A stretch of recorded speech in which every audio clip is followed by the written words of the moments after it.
Paz do Senhor, amados. Olha, é uma honra estar aqui em cima, mas a responsabilidade também é muito grande, porque dá um medo da gente falar besteira no meio, né? Por causa do nervosismo. Mas eu tenho certeza daquilo que Deus falou no meu coração, porque Ele tratou comigo primeiro. Amém? Eu queria que vocês abrissem 2 Pedro 3, 4. Aleluia, Jesus. Louvado e engrandecido é o teu nome, Senhor. Aleluia.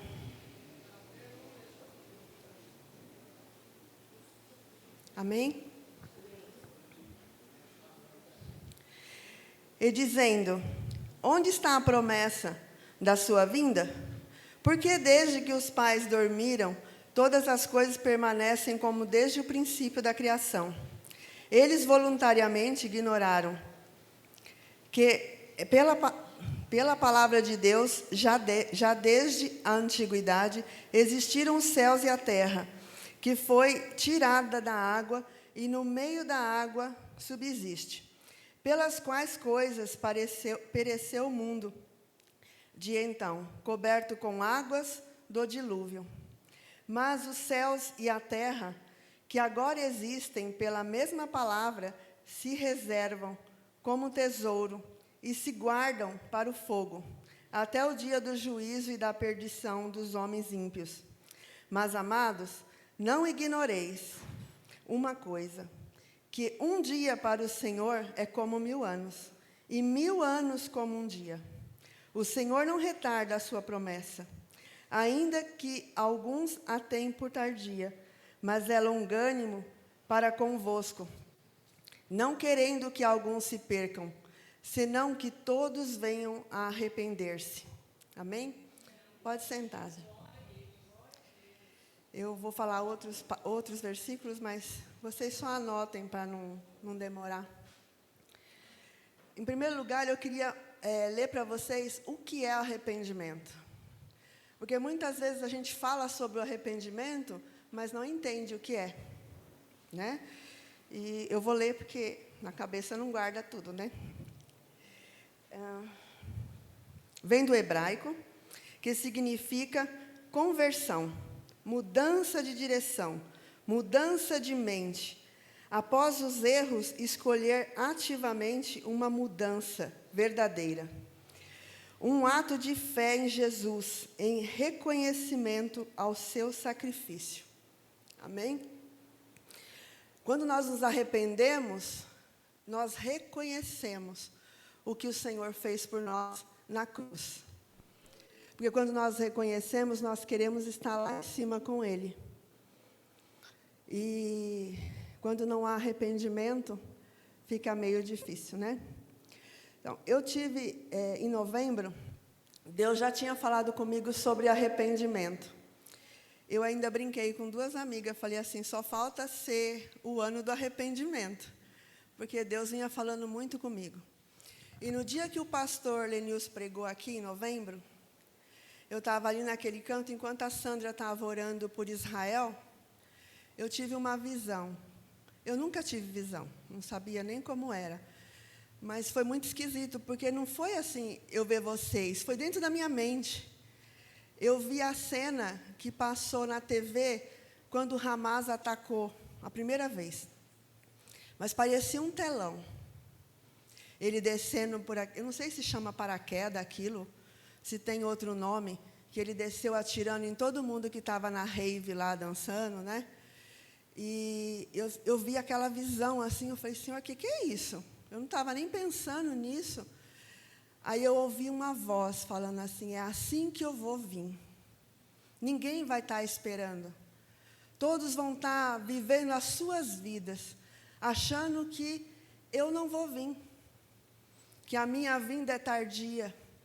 Que isso foi falado lá atrás, mas não vai acontecer. E aquilo me impactou muito. E eu fiquei pensando naquilo, mas não para a igreja, eu fiquei pensando para mim. Falei, Senhor, aonde eu estou errando? Eu não quero permanecer no meu erro. Mostra para mim aonde eu preciso consertar, eu preciso me arrepender, porque eu não quero ficar. Porque se eu tiver que passar pela grande tribulação, eu acho que eu vou para o inferno, porque eu não vou conseguir resistir. Vou ver meu filho passar fome e eu não poder fazer nada, sabe? Então eu falei, Senhor, eu não quero.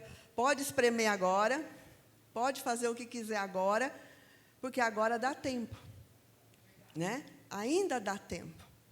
E se o Senhor aqui fala que eles achavam que o Senhor não ia voltar, hoje continuamos a mesma coisa. Achando que pode deixar para amanhã, fazendo planos para 30, 40 anos, e a gente não sabe. Porque o arrebatamento pode vir daqui 20, 30, que eu duvido, mas eu não sei a agenda de Deus. Mas para nós, pode vir agora. Pode vir nesse exato momento. No ano novo, a minha vizinha estava rindo, brincando, comemorando com a família. Ela deitou para tirar um cochilo e não levantou mais. Jesus veio para ela naquela hora. Eu não sei se ela foi salva ou não foi. As filhas são convertidas, mas ela tinha um coração de ouro. Mas a gente sabe que não depende só do coração de ouro para irmos para o céu. Eu espero em Deus que ela tenha aceitado e esteja com o Senhor agora. Mas eu não sei dizer. Mas para nós é um sopro. Quando eu vi essa cena, veio na minha cabeça esses dias de novo, eu pensei na Vanessa, que um dia ela falou para mim, que na hora que estava indo para bater o carro, ela falou, Senhor, me perdoa se eu tiver algum pecado, né, Van? Se eu fiz alguma coisa errada, porque bate o desespero. Porque às vezes tem coisas que a gente não lembra que fez. E ela tem o temor de Deus, ela quer ir para os braços do Senhor. Só que ela deu tempo. Quantos não dá tempo?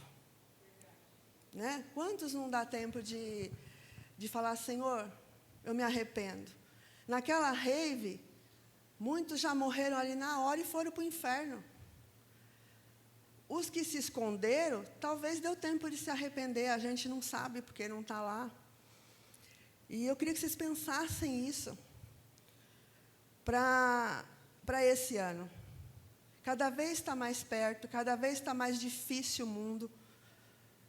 Né? E a gente está estagnado no mesmo lugar. Eu tiro por mim. Né? Porque eu falo, Senhor, eu não quero mais esse lugar de comodismo. Sou uma pessoa que tem medo, mas eu falo, Senhor, tira esse medo de mim. Porque eu quero fazer a tua vontade. Que ela é perfeita, né? E quando eu estava também nesse mesmo mês, andando na rua, por isso que eu li o texto inteiro, quase inteiro, eu recebi um papelzinho de evangelismo, né? E nele estava falando de Noé. E o Senhor falou comigo, foi a mesma coisa. Noé falou para o povo, né? Falou da palavra, chamou o povo, todos riram dele.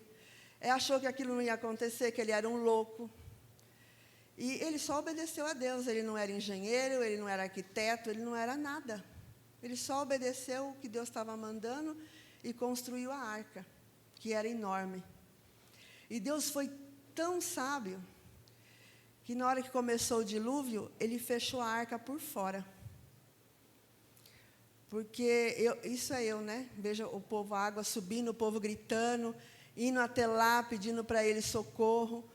E Noé era uma pessoa boa de coração.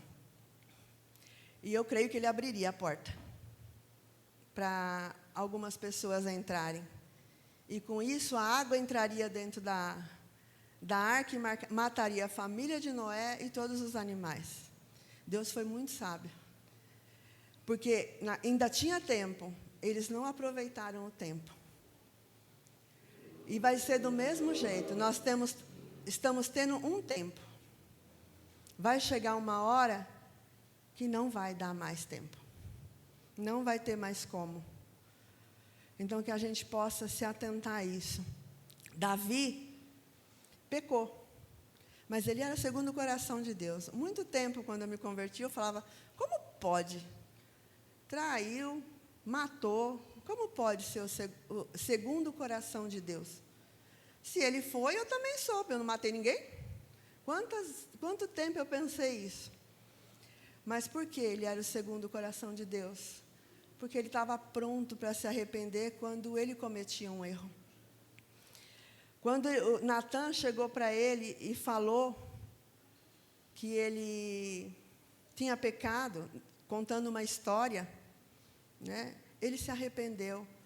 E ele foi para os pés do Senhor pedir perdão.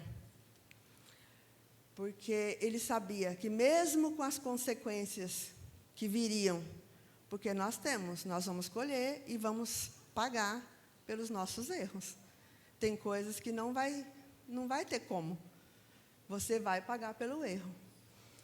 E Davi teve um preço muito alto pela morte de Uzias, né? Agora me deu branco. Urias, que às vezes dá um branco nos nomes. Ele pagou um preço de morte dentro da casa dele, que não tinha como tirar, mas ele foi perdoado. Ele foi perdoado. E que nós possamos ter o coração de Davi, que nós possamos nos prostrar ao Senhor e pedir a misericórdia dele todos os dias.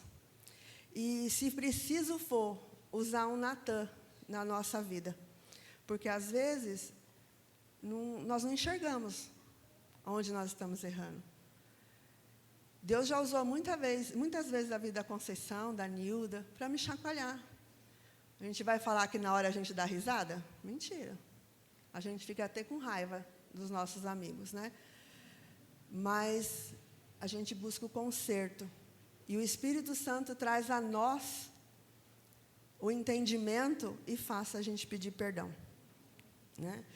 E o Senhor falou comigo também, foi como Deus nos vê.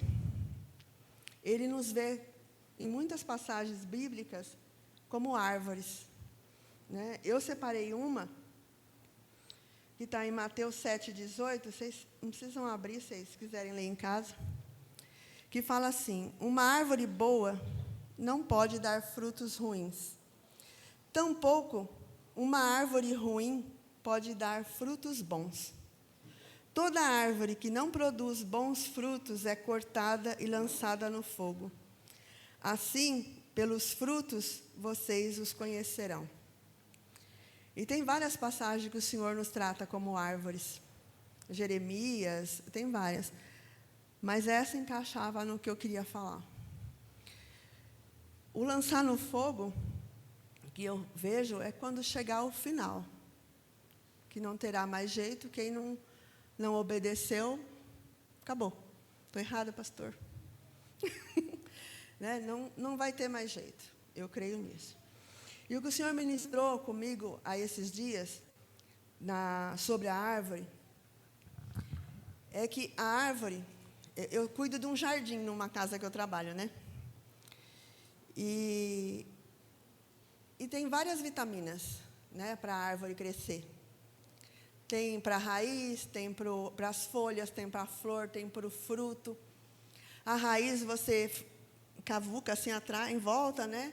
Coloca ali o fertilizante, às vezes até esterco, e o esterco fede, né?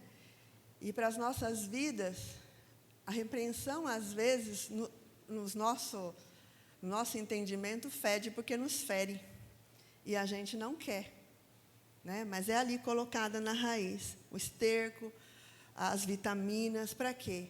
Para que a raiz não venha apodrecer, para que ela tenha força em cada ramo dela que se aprofunda lá para o fundo, para quando vir o vento, quando vir a tempestade, ela não saia dali, e ela permaneça.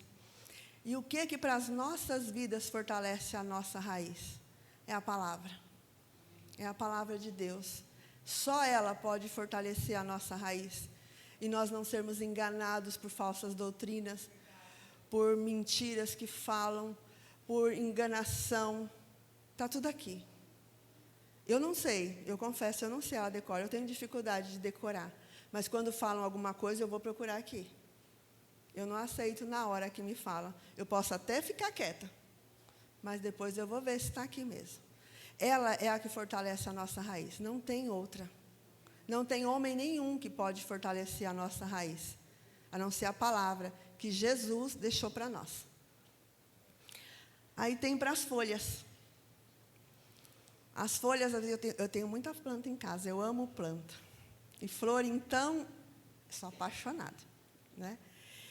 E as folhas, às vezes, das plantas lá, dá bichinhos, cochonilhas, uns negocinho branco que mela. Aí as folhinhas ficam tudo assim, com cara de morta, né? E muitas vezes eu arranco, ponho fogo para não pegar nas outras, né? Porque eu não tenho o que fazer. Mas nas nossas vidas, Jesus tem o que fazer, né? E Ele coloca a vitamina para nós. E está aqui o ensinamento da vitamina, que é o jejum. Porque o jejum quebra a nossa carne, as nossas vontades, os nossos maus pensamentos, os julgamentos, as palavras que saem da boca da gente que não é para sair. O jejum quebra isso. Porque quando nós estamos em jejum, pelo menos né? Para a gente ficar ligado com Ele. E Ele vai tirando de nós todos esses bichinhos que está deixando as nossas folhas murchas. E se não vem a vitamina, a árvore não continua o processo dela. Ela para ali. Aí, o segundo é as flores.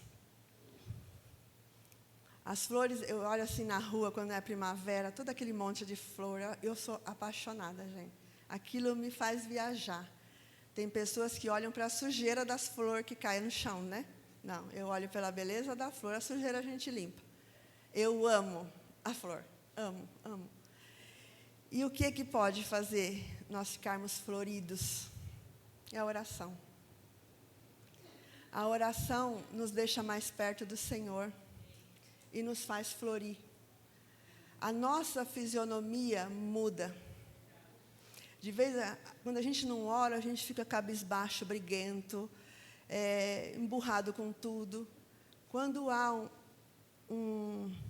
uma oração contínua, até a nossa fisionomia muda. Nós alegramos o ambiente onde nós chegamos. Porque dura coisa é você chegar num lugar e falar assim, ah, lá vem aquela. Isso é triste, gente, porque eu já vi isso com pessoas, é triste. E você põe cada um de nós chegando num lugar, ai, lá vem a Sandra, lá vem a Fabiana, lá vem. Isso não é agradável. A gente tem que chegar num lugar e florir. E isso é através da oração. E o último é o fruto.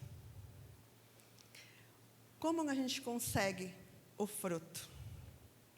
Através do relacionamento com Jesus. Se não tiver, não tem como dar fruto. E o fruto que eu quero falar hoje, não é o fruto almas. Quantas almas você ganhou? Não. O fruto que eu quero falar hoje é o fruto do Espírito. Porque quando nós temos relacionamento com Jesus, a intimidade cresce. Quando a intimidade cresce, a gente conhece a vontade dEle. Quando a gente conhece a vontade dEle, não tem como não desobedecer. Não tem. Porque a gente quer agradar Ele. Mas quando o nosso fruto está lá, murchinho, sem vida, Ele não vai fazer nada. Aí o Senhor me pôs os frutos do Espírito. Que eu vou ler na Bíblia aqui. Na parte de um estudo que eu tenho aqui. Que fala da caridade, que é o amor. O amor que não tem interesse, que não busca o bem maior de outra pessoa. Ele não quer nada em troca. Esse amor, eu e você tem? eu estou pedindo para Deus, desde que Ele começou a falar comigo nessa palavra, para Ele me dar esse amor. Porque é muito fácil, gente, é muito fácil eu chegar, pastora Fabiana, eu te amo. E na hora que ela precisar de um abraço, se vira, o problema é teu. E hoje, a gente está nesse nível. A gente ama até quando você não me ofende, até quando você não pisa no meu calo, até quando você não me fala uma verdade. Mas não é esse amor que o Senhor quer para nós. E eu confesso, eu não tenho esse amor. E eu estou pedindo Ele a Deus. Porque esse amor é para todos. Não é porque eu tenho intimidade com a Conceição que eu tenho que amar mais ela. É um amor para todos. E eu peço, Senhor, me dá esse amor. Porque a hora que esse amor estiver em nós, todo o resto funciona. Porque a gente vai se preocupar. O mal que eu não quero para mim, eu não vou querer para vocês. E quando não tem esse amor, cada um leva a sua vida como quer. Eu amo até que não me atrapalhe a minha jornada.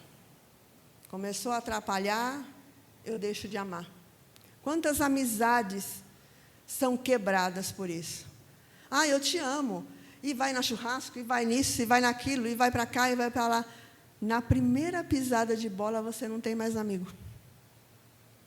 Ou te viram as costas, ou você vira as costas para eles.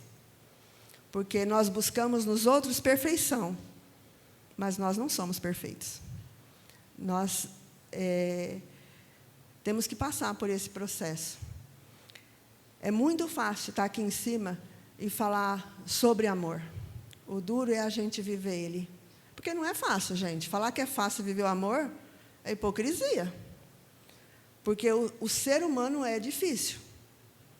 Eu sou difícil. Eu tenho cara de boazinha, mas eu tenho meus 5 minutos. Outro dia, segredinho, eu chamei o cara de jegue. Ai, Jesus. No trânsito, ele me fechou, seu jegue. Eu falei, Senhor, me perdoa. Me perdoa, Senhor. Como a gente é falho, né? Como a gente é falho. O segundo é o gozo. É a sensação de alegria baseada no amor, na graça, nas bênçãos, nas promessas e na presença de Deus. Bênçãos estas que pertencem àqueles que creem em Cristo. É a alegria sem você ter o dinheiro, é a alegria sem você ter a casa própria, sem você ter o carro zero. É a alegria do Espírito, a alegria que brota em nós. Terceiro é a paz. A quietude de coração e mente, baseada na convicção de que tudo vai bem entre o crente e seu Pai Celeste. Essa paz também no meio da tribulação também é complicado a gente ter, né? E eu estou buscando tudo isso do Senhor. Porque esse ano eu quero cada um deles na minha vida. Lógico que uns vai ser mais, né? Outros menos, mas eu quero buscar cada um. E eu creio que o Senhor vai derramar conforme a medida que Ele tem. Quarto, a longanimidade. A perseverança, a paciência. Ser tardio para irar-se. Ou para o desespero. Porque quantas vezes que acontece uma situação, primeiro a gente se desespera. Depois a gente vai orar. Primeiro a gente liga para um amigo e fala, não sei o que eu faço. Depois nós vamos orar. E não é isso que o Senhor quer. Ele quer que nós vamos direto a Ele. Nós podemos pedir ajuda em oração? Sim. Mas primeiro a Ele. O quinto, a benignidade. Não querer magoar ninguém. Nem lhe provocar dor. A bondade. Zelo pela verdade e pela retidão. E repulsa ao mal. Pode ser expressa em atos de bondade, ou na repreensão e na correção do mal. Porque quando nós corrigimos quem a gente ama em amor, nós estamos fazendo bem para essa pessoa. Porque quando nós vemos que o nosso irmão está errando e vai cair num buraco, e a gente não fala nada, nós somos responsáveis. Quando nós sabemos, nós somos responsáveis. Mas não é chegar e falar assim, você é burro, olha o que você está fazendo. Não, é chegar em amor.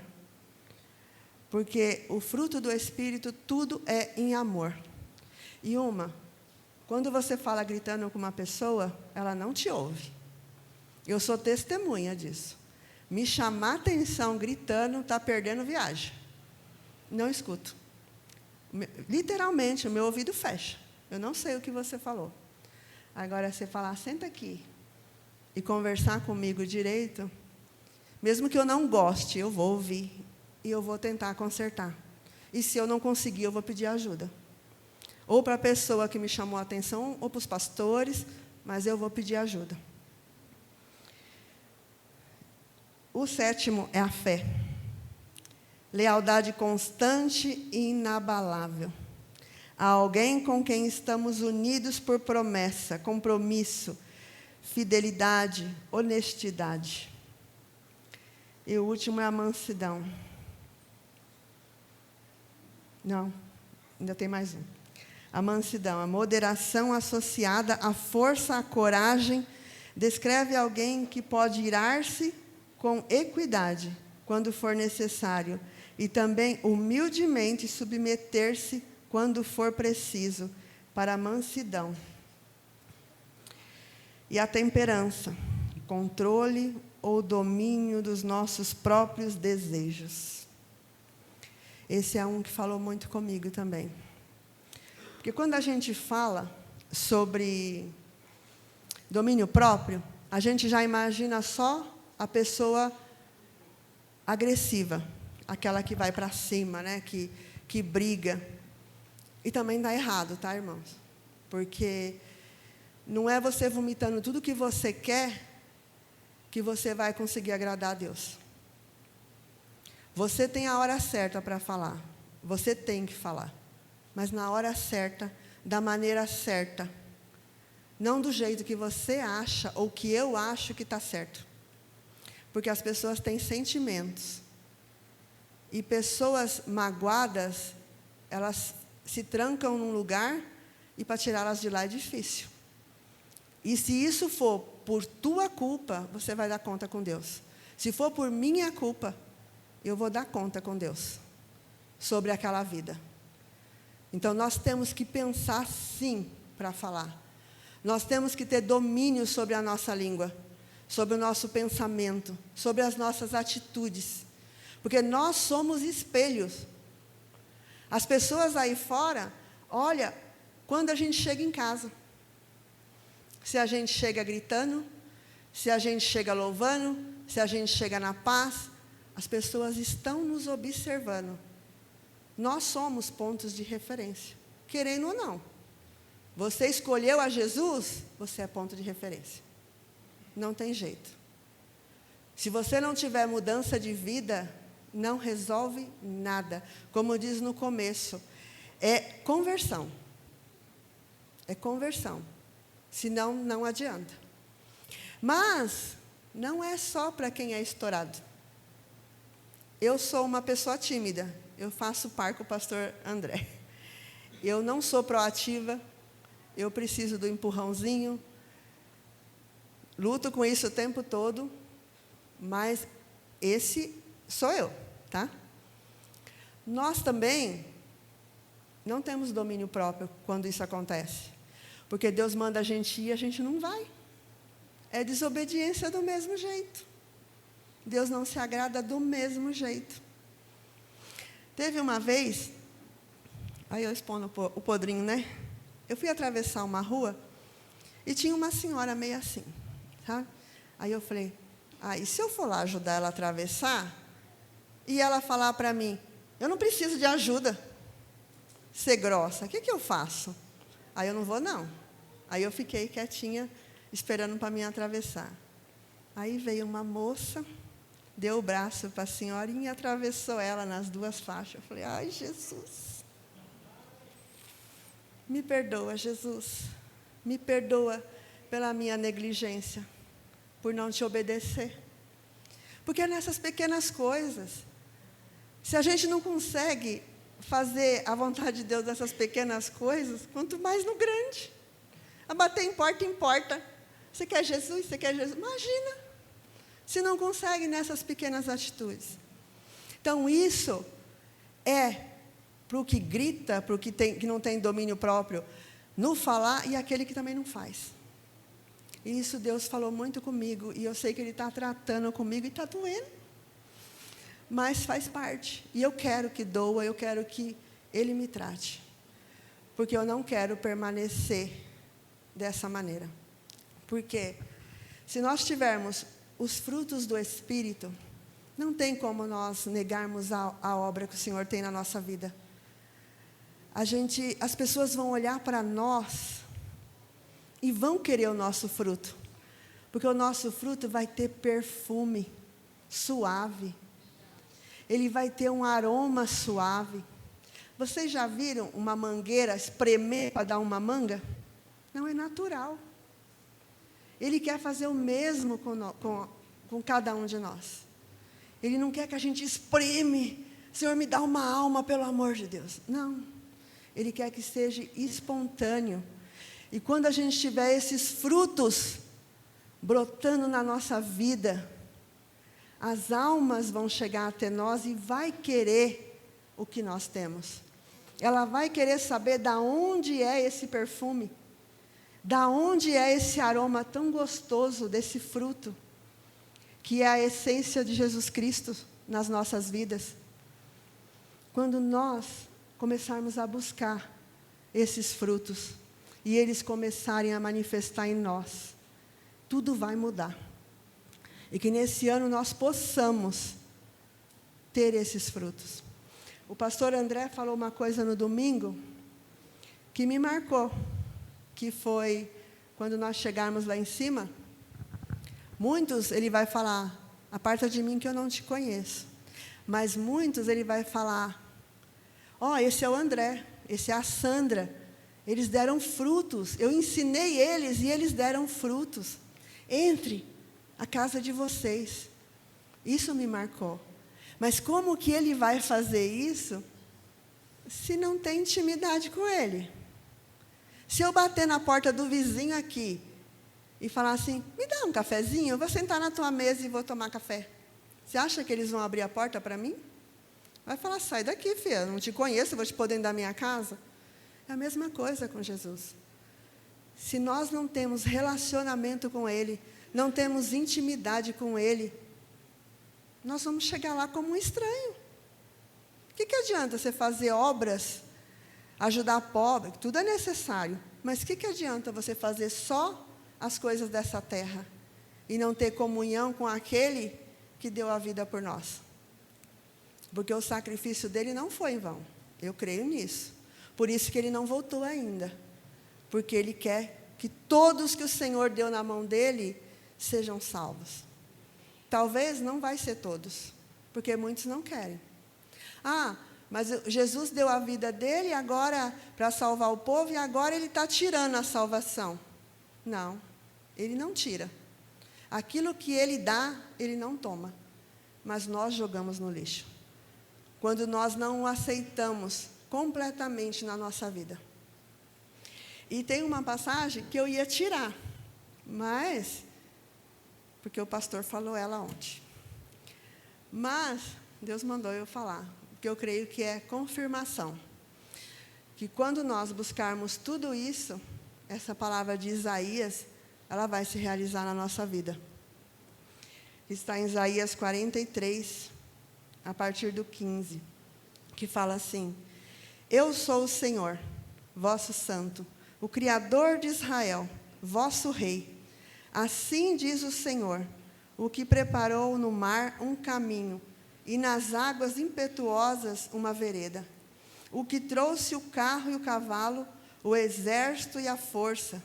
Eles juntamente se deitaram e nunca se levantaram. Estão extintos e como um pavio se apagaram.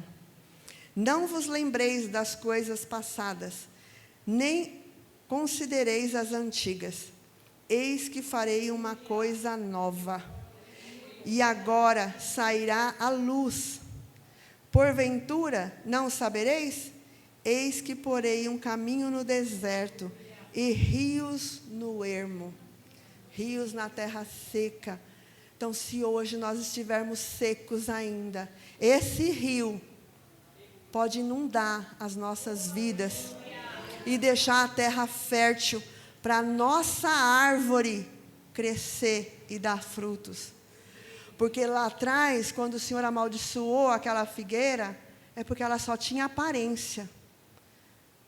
Ela não tinha o fruto. Ela só mostrava que tinha fruto, mas ela não tinha.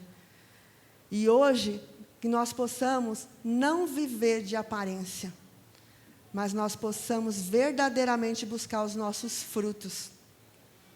Porque ainda é tempo. E eu repito o que o pastor falou domingo, o que a pastora falou ontem. É hoje. É hoje, não é amanhã. É hoje. É para o mês de março, mas começa hoje. Começa a buscar hoje.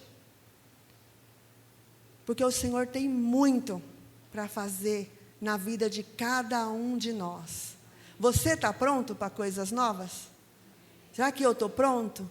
Porque se ela vir e a gente não tiver, ela passa. Ela passa, nós perdemos. Então vamos buscar estar prontos. Amém? É isso que Deus colocou no meu coração. Amém?